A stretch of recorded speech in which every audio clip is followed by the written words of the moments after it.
নমস্কার বন্ধুরা। আপনারা দেখছেন বিশ্বাস এডুকেশন আর আমি সুমন্ত বিশ্বাস। তো এখানে কিছু আপনারা ভ্যালু দেখতে পাচ্ছেন যেগুলো লেখা আছে একদিকে পার্সেন্টেজ আর একদিকে অংশ।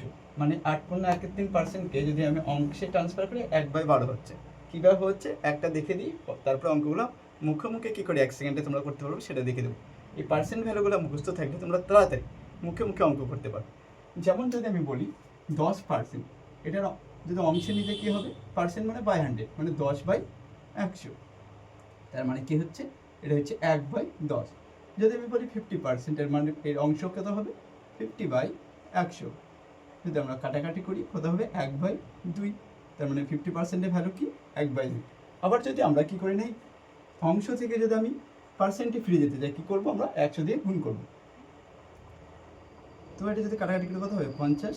তার মানে কত হবে, এটা 50%। তো এগুলো বেসিক জিনিস। এই অংশের ভ্যালু মানে যদি তুমি মনে রাখতে পারো তাহলে তুমি তাড়াতাড়ি মুখে মুখে অঙ্কগুলো করে নিতে পারো। কীভাবে দেখি, আমাকে বলো 3/8 অংশের সমান শতকরা কত। 3/8 অংশের সমান শতকরা কত, 37.1/2%। তার মানে এটা কত উত্তর হবে, 37.1/2%। আমাকে বলো 8.1/3% সমান কত। 8.1/3% সমান কত অংশ, 1/12 অংশ। আচ্ছা, তারপর আমরা যদি 1000 টাকার 12.5% সমান কত। আচ্ছা, 12.5% মানে 1/8। তার মানে 1000 টাকার 1/8 অংশ বের করলে হয়ে যাবে। তাহলে 8 দিয়ে যদি কাটি, 4 দিয়ে কাটলে কত, 4 দোকানে 8, 4 25 100, আর একটা শূন্য, আর 2 দিয়ে কাটলে কত, 125। তাহলে এই উত্তরটা কত হবে, 125।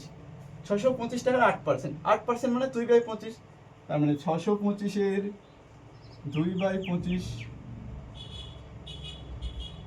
তার মানে কত, 25, 625, 25 দোকানে কত, 50।